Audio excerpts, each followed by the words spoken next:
السلام علیکم ورحمۃ اللہ وبرکاتہ۔ باب خصال المنافق۔ صحیح مسلم کتاب الایمان کا یہ باب نمبر 25 ہے۔ باب بیان خصال المنافق، منافق کی خصلتوں کا بیان، منافق کے اخلاق و عادات کا بیان، اور بعض روایات میں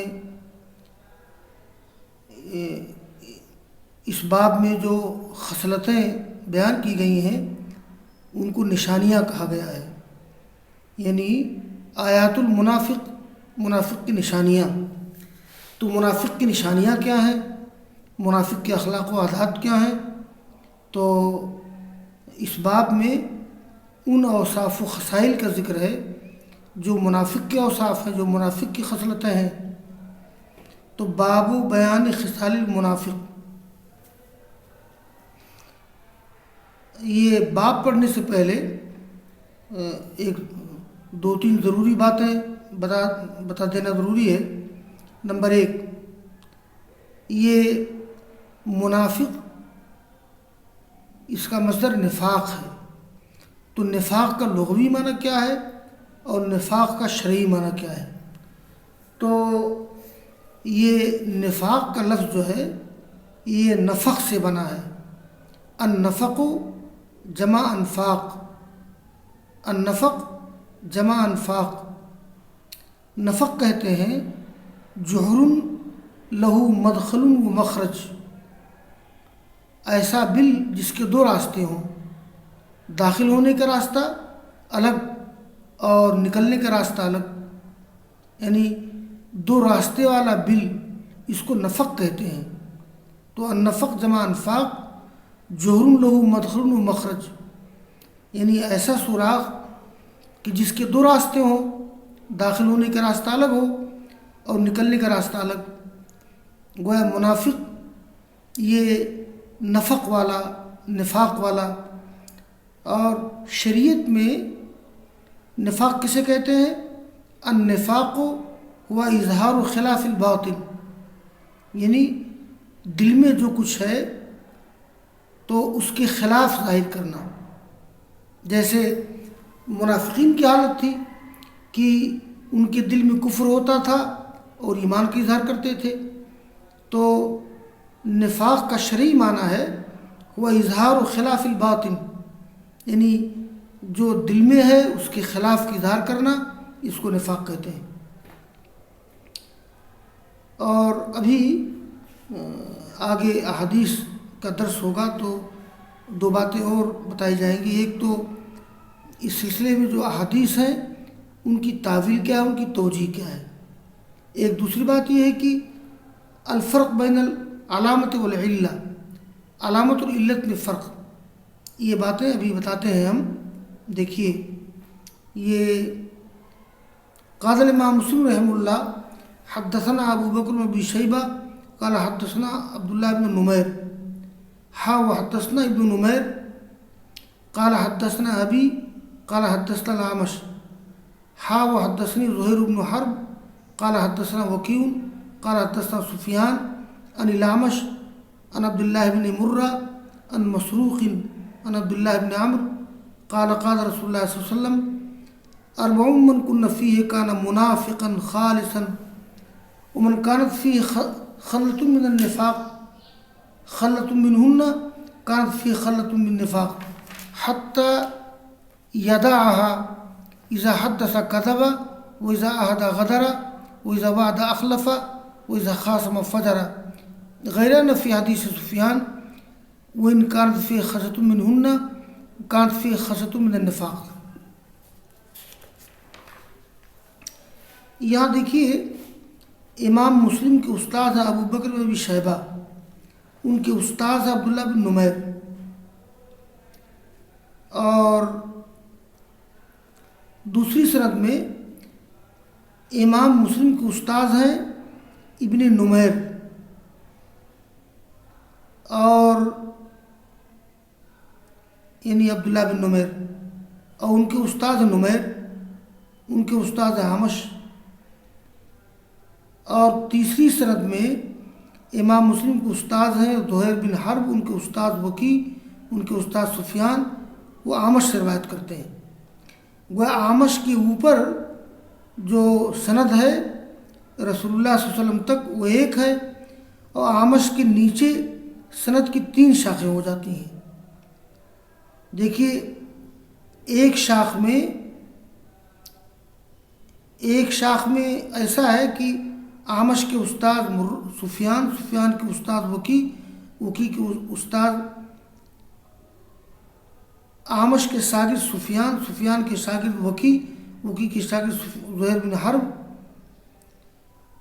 اور زہیر بن حرب کے شاگرد امام مسلم، اور دوسری سند میں اعمش کے شاگرد ہیں نمیر کے شاگرد ہیں عبداللہ، اور یہ درمیان میں سند کی 2 شاخ ہے۔ اس کے بعد پھر نیچے آ کر کے سند کی 1 شاخ ہو جاتی ہے۔ حدثنا ابو بکر ابی شیبہ قال حدثنا عبداللہ بن نمیر۔ تو شروع میں آخر میں سند کی 1 شاخ، درمیان میں سند کی 2 شاخیں ہو گئی ہیں۔ تو آپ نے فرمایا، یہ عبداللہ بن عمر سے روایت ہے کہ 4 خصلتیں ایسی ہیں کہ جن کے اندر ہو کانا منافقاً خالصاً، وہ خالص منافق ہوگا، وہ خالص منافق ہو جائے گا، اور جس کے اندر ان میں سے ایک خصلت ہو تو کہا جائے گا کہ اس میں نفاق کی خصلت ہے، یہاں تک اس کو چھوڑ دے، حتیٰ یدعہا، یہ یدعو ودعن چھوڑ دینا۔ وہ کیا 4 خصلتیں ہیں؟ اذا حدث کذب، واذا عاہد غدر، واذا وعد اخلف، واذا خاصم فجر۔ جب وہ بات کرے تو جھوٹ بولے، نمبر 1، جب معاہدہ کرے تو بدعہدی کرے، نمبر 2، نمبر 3، جب وعدہ کرے تو اس کے خلاف کرے، نمبر 4، جب جھگڑا کرے تو گالی گلوچ کرے۔ یہ 4 خصلتیں ہیں منافقین کی۔ البتہ سفیان کی حدیث میں ہے اگر اس میں ایک خصلت ہو تو کان فی خصلۃ من نفاق، تو اس میں نفاق کی ایک خصلت پائی جائے گی۔ تو میں پہلے حدیث کو پڑھ دیتا ہوں تاکہ توجیہ سمجھنا آسان رہے۔ اب جیسے یہ حدیث کافی مشکل ہے کہ اگر کسی کے اندر 4 خصلتیں پائی جائیں تو کیا وہ خالص منافق ہو جائے گا، اسلام کے دائرے سے خارج ہو جائے گا؟ تو ایسی بات تو نہیں ہے۔ آگے کی روایت دیکھیے۔ حدثنا یحییٰ بن ایوب وقتیبۃ بن سعید واللفظ لیحییٰ قال حدثنا اسماعیل بن جعفر قال اخبرنی ابو سہیل نافع بن مالک بن ابی عامر عن ابیہ عن ابی ہریرہ ان رسول اللہ صلی اللہ علیہ وسلم قال آیت المنافق 3، منافق کی نشانی 3 ہے۔ اذا حدث کذب، واذا وعد اخلف، واذا اؤتمن خان۔ جب بات کرتا ہے تو جھوٹ بولتا ہے، وعدہ کرتا ہے اس کے خلاف کرتا ہے، جب اس کے پاس امانت رکھی جاتی ہے تو خیانت کرتا ہے۔ اس میں دیکھیے امانت میں خیانت کا بھی ذکر آ گیا ہے۔ آگے کی ایک روایت اور ہے، قال امام مسلم رحمہ اللہ حدثنا ابو بکر ابی شیبہ حدثنا ابو بکر بن اسحاق قال اخبرنا ابن ابراہیم قال اخبرنا محمد بن جعفر قال اخبرنا العلاء ابن عبد الرحمن بن یعقوب مولى الحرقہ عن ابی عن ابی ہریرہ قال قال رسول اللہ صلی اللہ علیہ وسلم من علامات المنافق 3 اذا حدث کذب، واذا وعد اخلف، واذا اؤتمن خان۔ یہ آپ نے فرمایا کہ منافق کی علامتوں میں 3 علامتیں یہ ہیں، وہی اذا حدث کذب، واذا وعد اخلف، واذا اؤتمن خان۔ اور ایک سند اور ہے، قال امام مسلم رحمہ اللہ حدثنا عقبۃ بن مکرم العمی قال حدثنا یحییٰ بن محمد بن قیس ابو زکیر قال سمعت العلاء بن عبد الرحمن يحدث بهذا الاسناد وقال آیت المنافق ثلاث وإن صام وصلى وزعم أنه مسلم، منافق کی نشانی 3 ہے، اگرچہ وہ روزہ رکھے اور نماز پڑھے اور گمان کرے کہ وہ مسلمان ہے، لیکن اگر اس میں منافق کی نشانیاں پائی جائیں گی تو کہا جائے گا کہ اس میں منافق کی نشانیاں پائی جاتی ہیں۔ اور آگے ایک روایت ہے، قال امام مسلم رحمہ اللہ قال حدثني ابو نصر التمار وعبد الاعلى بن حماد قال حدثنا حماد بن سلمة عن داود بن ابي هند عن سعيد بن المسيب عن ابي هريره قال قال رسول الله صلى الله عليه وسلم بمثل حديث ابن محمد عن العلاء ذكر فيه وإن صام وصلى وزعم أنه مسلم۔ تو یہ اس باب کے تحت جو احادیث ہیں، یہ احادیث کافی دشوار یا مشکل ہیں معنی مفہوم کے اعتبار سے۔ تو خاص طور پر جو حدیث کا یہ ٹکڑا ہے کہ اربع من کن فیہ کان منافقا خالصا، جس میں یہ 4 باتیں ہوں وہ خالص منافق ہو جائے گا۔ تو نفاق کے تعلق سے جو یہ احادیث ہیں تو ائمہ نے اس کی 3 توجیہ کی ہے۔ پہلی توجیہ یہ ہے کہ ان هذه الخصال خصال نفاق وصاحبها شدید بالمنافقین، یہ خصلتیں نفاق کی خصلتیں ہیں اور ان خصلتوں والا منافقین سے زیادہ مشابہ ہو جاتا ہے۔ گویا منافقین سے زیادہ مشابہت کی وجہ سے آپ نے کہہ دیا کہ کانا منافقا خالصا، اربع من کن فیہ کانا منافقا خالصا، تو کانا منافقا خالصا کا معنی ہو جائے گا کانا منافقا شدید الشبہ بالمنافقین بسبب هذه الخصال، یعنی وہ شخص منافقین کے مانند ہو جائے گا ان خصلتوں کی وجہ سے۔ تو اس شدید مشابہت کی وجہ سے آپ نے فرما دیا کہ اربع من کن فیہ کان منافقا خالصا، وہ خالص منافق ہو جائے گا، یعنی منافق سے زیادہ مشابہت اس کی ہو جائے گی، نمبر 1۔ اور دوسری توجیہ ہے کہ یہاں نفاق سے مراد نفاق عملی ہے، نفاق اعتقادی نہیں ہے، یعنی عملاً وہ منافق ہو جائے گا۔ جیسے کفر کی 2 قسم ہے، کفر عملی، کفر اعتقادی۔ تو یہاں نفاق سے مراد کیا ہے؟ یعنی علماء نے مراد لیا ہے مطلق طور پر کہ یہاں پر نفاق عملی مراد، نفاق اعتقادی نہیں۔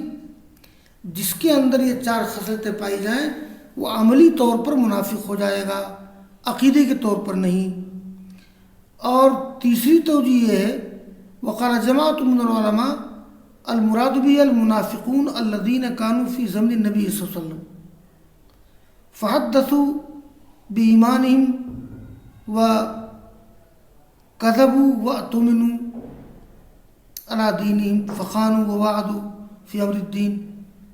تو تیسری توجیہ کا خلاصہ یہ ہے کہ ان احادیث میں جن منافقین کا ذکر کیا گیا اس سے مراد وہ منافقین جو عہد نبی میں تھے، رسول اللہ صلی اللہ علیہ وسلم کے زمانے میں جو منافقین تھے وہ منافقین مراد لے گئے ہیں، آپ نے اشارہ انہیں منافقین کی طرف کیا ہے۔ تو بہرحال یہ ان احادیث کی 3 توجیہ ہے۔ ایک توجیہ یہ ہے کہ جس کے اندر وہ خصلتیں پائی جائیں گی تو وہ منافقین سے اس کی مشابہت بڑھ جائے گی، اس لیے آپ نے فرما دیا کہ اربع من کن فیہ کان منافقا خالصا۔ اور دوسری توجیہ یہ ہے یہاں نفاق سے نفاق عملی ہے، نفاق اعتقادی نہیں، جس کے اندر وہ خصلتیں پائی جائیں تو وہ عملی طور پہ منافق ہو جائے گا، اعتقادی طور پر نہیں۔ اور تیسری توجیہ یہ ہے کہ ان احادیث میں اشارہ ان منافقین کی طرف ہے جو رسول اللہ صلی اللہ علیہ وسلم کے زمانے میں پائے جاتے تھے، یعنی عہد نبوی کے منافقین کی طرف ان احادیث میں اشارہ کیا گیا۔ یہ 3 توجیہ ہے۔ ایک آخر بات یہ رہ جاتی ہے، غور کرنے کی بات یہ ہے کہ اس میں کہا گیا ہے کہ منافق کی علامتیں 3 ہیں۔ دیکھیے علامت اور علت میں فرق ہے. یعنی علت اور علامت یا آیت اور علامت، جہاں علت پائی جائے گی وہاں معلول کا پائے جانا ضروری ہے. جیسے مثال کے طور پر سورج کا نکلنا علت اور سبب ہے دن کے پائے جانے کے لیے، تو خروج النہار سبب و علت لوجود النہار، یعنی دن کا نکلنا، سورج کا نکلنا یہ دن کے پائے جانے کی علت ہے، دن کے پائے جانے کا سبب ہے. تو جہاں پر سورج کا نکلنا پایا جائے گا وہاں دن کا پایا جانا ضروری ہے. اچھا، اور دوسری چیز ایک آیت ہے نشانی، علامت. تو علامت جیسے مثال کے طور پر داڑھی مسلمان کی علامت ہے. جہاں داڑھی پائی جائے گی، یعنی مطلب یہ ہے کہ ایک مسلمان کے لیے ضروری ہے کہ بطور علامت داڑھی رکھے، لیکن جہاں علامت پائی جائے وہاں من لہو علامت کا پا جانا ضروری نہیں ہے. جیسے داڑھی رکھنا مسلمان کی علامت ہے، لیکن اگر جہاں کہیں علامت پائی جائے وہاں مسلمان پایا جائے گا ضروری نہیں ہے. جیسے سکھ داڑھی رکھتا ہے لیکن سکھ مسلمان نہیں ہے. تو یہ فرق ہے علامت اور علت میں. تو احادیث میں جن خصلتوں کا تذکرہ ہے وہ خصلتیں علامت علت نہیں ہے. اگر آپ یہ کہتے کہ منافق کی علتیں 3 ہیں، منافق کی علتیں 4 ہیں، تب تو جس کے اندر وہ خصلتیں پائی جاتی وہ منافق ہو جاتا. لیکن آپ نے کیا فرمایا ہے؟ علامات المنافق ثلاثۃ، آیت المنافق ثلاثۃ، یا خصال المنافق ثلاثۃ. منافق کی خصلتیں 3 ہیں یا 4 ہیں، منافق کی علامتیں 3 ہیں یا 4 ہیں. تو اس میں لغوی طور پہ بڑی بلاغت اس میں ہے کہ آپ نے ان خصلتوں کو نفاق کی علت نہیں قرار دیا ہے، نفاق کی علامت قرار دیا ہے. اور جیسا کہ میں نے بتایا کہ جہاں علامت ہو وہاں من لہو علامت کا پایا جانا ضروری نہیں ہے. یعنی ایک شخص کے اندر وہ خصلتیں پائی جا سکتی ہیں مگر ضروری نہیں کہ منافق ہو جائے وہ. تو یہ علت و علامت کا فرق بھی ذہن میں رہے تاکہ بات کو سمجھنے میں آسانی ہو. تو بہرحال یہ باب ہے جو پورا ہو گیا، باب و بیان خصال منافق. اللہ تعالیٰ ہم سب لوگوں کو منافق اور نفاق کی ان علامتوں سے، ان خصلتوں سے بچائے. آمین. تقبل رب العالمین.